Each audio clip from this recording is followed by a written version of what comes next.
প্রিয় BA third সেমিস্টারের ছাত্রছাত্রীরা, তোমাদের যাদের এডুকেশানে মাইনর সাবজেক্ট এডুকেশান রয়েছে তাদের জন্য আজকের এই ভিডিওটি অত্যন্ত গুরুত্বপূর্ণ। তোমাদের মাইনর পেপারের এই যে এডুকেশানের যে সিলেবাসটি রয়েছে, এই সিলেবাসের ওপর তোমাদের অলরেডি 3টে প্রশ্ন সেট হয়ে গেছে। ফার্স্ট সেমিস্টারের পরীক্ষা হয়েছিল, সেখানে অনার্স, জেনারেল এবং মাইনর পেপার তাদের পরীক্ষা হয়ে গিয়েছে। তো তোমাদের 4র্থ নম্বর প্রশ্নপত্র সেট হবে। এবার তোমাদের প্রশ্ন হচ্ছে, স্যার আমাদের যে 3টে প্রশ্ন আগে চলে এসছে, 3টে পেপার সেট, সেখান থেকে কি প্রশ্ন আসবে? হ্যাঁ, তোমাদের সেখান থেকেও অনেক প্রশ্ন ওখান থেকে আসবে।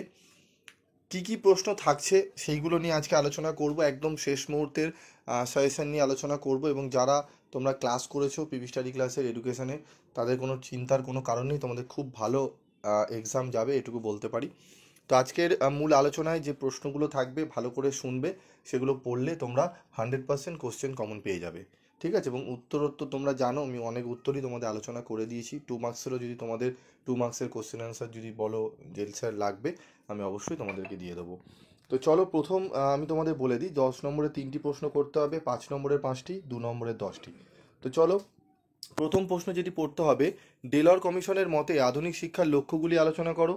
2 নম্বর হচ্ছে শিক্ষার্থীর ওপর বংশগতি ও পরিবেশের প্রভাব ব্যাখ্যা করো। সহ পাঠ্যক্রমের কার্যাবলীর সংজ্ঞা দাও। বিভিন্ন ধরনের সহ পাঠ্যক্রমের কার্যাবলীর সম্বন্ধে সংক্ষেপে আলোচনা করো। শিক্ষায় শিশু কেন্দ্রিকতা বলতে কি বোঝো? শিক্ষায় শিশু কেন্দ্রিকতার তাৎপর্য লেখো। এই 4টি প্রশ্নের মধ্যে যেগুলো স্টার রয়েছে, যে 3টে স্টার রয়েছে, সেটি ভালো করে পড়বে। আশা করি সেখান থেকেই তোমরা কোশ্চেন কমন পেয়ে যাবে। তারপর রয়েছে দেখো, মন্টেসরি শিক্ষা ব্যবস্থার প্রধান বৈশিষ্ট্যগুলি আলোচনা করো। এই পদ্ধতির অসুবিধাগুলি লেখো। খেলা ও কাজের মধ্যে যে কোনো 5টি পার্থক্য লেখো এবং খেলাভিত্তিক শিক্ষার 5টি বৈশিষ্ট্য আলোচনা করো। প্রকৃতিবাদ শব্দের অর্থ কী? প্রকৃতিবাদের মৌলিক নীতিগুলি উল্লেখ করো। শিক্ষায় প্রকৃতিবাদের প্রভাব আলোচনা করো। অত্যন্ত গুরুত্বপূর্ণ প্রশ্ন এগুলো। তারপর রয়েছে দেখো, শিক্ষার সংজ্ঞা দাও। সংকীর্ণ অর্থে ব্যাপক অর্থে শিক্ষা বলতে কি বোঝো, তাদের বৈশিষ্ট্য, অথবা সংকীর্ণ অর্থে শিক্ষা ও ব্যাপক অর্থে শিক্ষার মধ্যে পার্থক্য লেখো, ঠিক আছে? এই প্রশ্নটিও খুব ভালো করে তোমাদের কিন্তু করতে হবে। ভালো করে প্রশ্নগুলো দেখে নাও, যেগুলো স্টার রয়েছে সেগুলোকে ভালো করে করবে। তার সাথে তোমরা যেগুলো স্টার নেই, তোমাদের মাত্র আমি বাছাই করে 7টা প্রশ্ন এবং 8টা প্রশ্ন এখানে দেখতে পাচ্ছ। এই প্রথম 8টা প্রশ্ন যদি ভালো করে নিতে পারো, আশা করি এখান থেকেই তোমরা 3টে প্রশ্ন 10 নম্বরে কমন পেয়ে যাবে। তবুও স্টার মার্কগুলো আগে পড়বে, আগে রেডি করবে, ঠিক আছে? তারপর রয়েছে দেখো 9 নম্বর প্রশ্ন, প্রয়োগবাদ বলতে কি বোঝো? এর মূল নীতিগুলি লেখো। শিক্ষায় প্রয়োগবাদের প্রভাব আলোচনা করো, ঠিক আছে? এই প্রশ্নটিও অত্যন্ত গুরুত্বপূর্ণ। চলো, এর পরবর্তী প্রশ্নগুলো দেখে নেব, কি প্রশ্ন রয়েছে গুরুত্বপূর্ণ প্রশ্নের মধ্যে। রয়েছে 5 নম্বরের প্রশ্নের মধ্যে, শিক্ষার সংকীর্ণ ও ব্যাপক অর্থের মধ্যে পার্থক্য। বড় প্রশ্ন পড়লে এটি হয়ে যাবে। একজন আদর্শ শিক্ষকের গুণাবলী ও দায়িত্ব ব্যাখ্যা করো। একজন শিক্ষকের পেশাগত গুণাবলী সম্পর্কে আলোচনা করো। অত্যন্ত গুরুত্বপূর্ণ এই প্রশ্নগুলো, ঠিক আছে? তারপর রয়েছে দেখো, কিন্ডার গার্ডেন এবং মন্টেসরি পদ্ধতির মধ্যে প্রভেদ আলোচনা করো বা পার্থক্য আলোচনা করো। অত্যন্ত গুরুত্বপূর্ণ। 4 নম্বর প্রশ্ন, শিক্ষাক্ষেত্রে প্রয়োগবাদের প্রভাব সংক্ষেপে আলোচনা করো। বর্তমান শিক্ষা ব্যবস্থার বৌদ্ধ দর্শনের প্রাসঙ্গিকতা সম্পর্কে আলোচনা করো সংক্ষেপে, ঠিক আছে? অত্যন্ত গুরুত্বপূর্ণ এই প্রশ্নটিও। তারপর রয়েছে দেখো, বৌদ্ধ দর্শনে অষ্টাঙ্গিক যোগ বলতে কি বোঝো? এই গুরুত্বপূর্ণ। তারপর রয়েছে দেখো, প্রথাগত ও প্রথা বহির্ভূত শিক্ষার মধ্যে পার্থক্য, অথবা প্রথাগত ও অপ্রথাগত শিক্ষার মধ্যে যে কোনো 5টি পার্থক্য লেখো, ঠিক আছে? তারপর রয়েছে দেখো, ইংলিশ টার্ম ক্যাপশন দেওয়া রয়েছে। তারপর রয়েছে দেখো, কিন্ডার গার্ডেন শিক্ষা পদ্ধতির যে কোনো 5টি বৈশিষ্ট্য লেখো। প্রকল্প পদ্ধতির যে কোনো 5টি বৈশিষ্ট্য লেখো। বিভিন্ন ধরনের পাঠ্যক্রমের সংক্ষিপ্ত আলোচনা করো। এই প্রশ্নটিও ভালো করে করবে, ঠিক আছে? যেখানে টোটাল 10টা প্রশ্ন আমি দিয়েছি, এই 10টা প্রশ্ন যদি ভালো করে যাও, তাহলে অবশ্যই তোমরা কমেন্ট পাবে।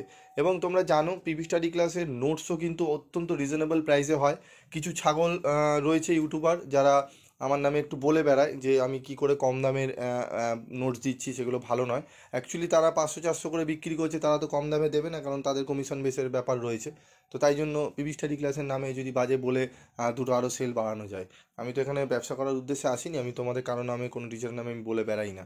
তোমরা যারা নোটস নাও, আমি আমার রিজনেবল প্রাইসে দিই এবং দিতে পারি, সৎ পথে থাকি, দিতে পারি। যতটুকু দরকার ততটুকু আমি স্টুডেন্ট থেকে নিই, তার বেশি আমি চাই না, ঠিক আছে? কিন্তু অনেকজনের আছে টার্গেট বেসে কাজ হয়েছে, মাসে এত টাকা করতে হবে, তাই তোমাদের কারি টাকা দেয় এবং অন্যের নামগুলো বাজে করে, যাতে আমার স্টাডি মেটেরিয়ালগুলো যেন বিক্রি হয় বা সেল হয়। অন্যের নাম না খারাপ করলে তো চলে না, না এদের। তো পিভি স্টাডি ক্লাস যেহেতু রিজনেবল দিচ্ছে, জানে ওখানে সবাই কম্পেয়ার করছে, পিভি স্যার কী করে দিচ্ছেন, আপনি এত কেন বেশি নিচ্ছেন, ঠিক আছে? তো যাই হোক, তোমরা চোখ কান খোলা রাখবে, অবশ্যই তোমাদের আমি সাহায্য করে যাব। সে যে যাই বলুক, আমি তোমাদের পাশে আছি। তোমরা যদি পাশে থাকো, অত্যন্ত আমি আমি তোমাদের এইটুকু বলতে পারি, আমি অক্লান্ত পরিশ্রম করে তোমাদের জন্য চেষ্টা করব যতটা রিজনেবল প্রাইসে হয় তোমাদের সামনে বেস্ট অফ বেস্ট তোমাদের সামনে তুলে ধরা, যাতে তোমাদের বেস্ট রেজাল্টটা তোমরা করতে পারো। ঠিক আছে? তো 2 মার্কসের কোশ্চেনগুলো চলো দেখে নিই এবার। 2 মার্কসের কোশ্চেন রয়েছে, দেখে নাও।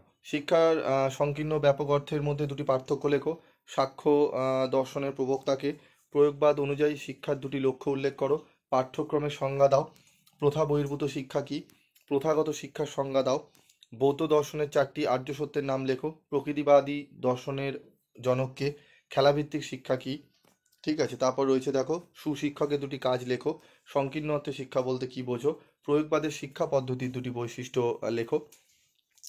দুজন প্রয়োগবাদী দার্শনিকের নাম লেখো। সহ পাঠ্যক্রমিক কার্যাবলীর যে কোনো দুটি গুরুত্ব লেখো। প্রথা বহির্ভূত শিক্ষার দুটি বৈশিষ্ট্য লেখো। সাক্ষ্য দর্শন অনুযায়ী প্রকৃতি ও পুরুষ কি বলতে বোঝায়? ঠিক আছে, পুরুষ বলতে কি বোঝায় সেটি তোমরা একটু পড়ে নেবে। এখানে টোটাল 16 কোশ্চেন আমি এখানে রেখেছি, প্রশ্নগুলো একটু ভালো করে করে নিও। আশা করি তোমরা অনেকটাই উপকৃত হবে। আজকের মতো ভিডিওটি শেষ করছি, দেখা হচ্ছে পরবর্তী ভিডিওতে। সকলে ভালো থেকো, সুস্থ থেকো।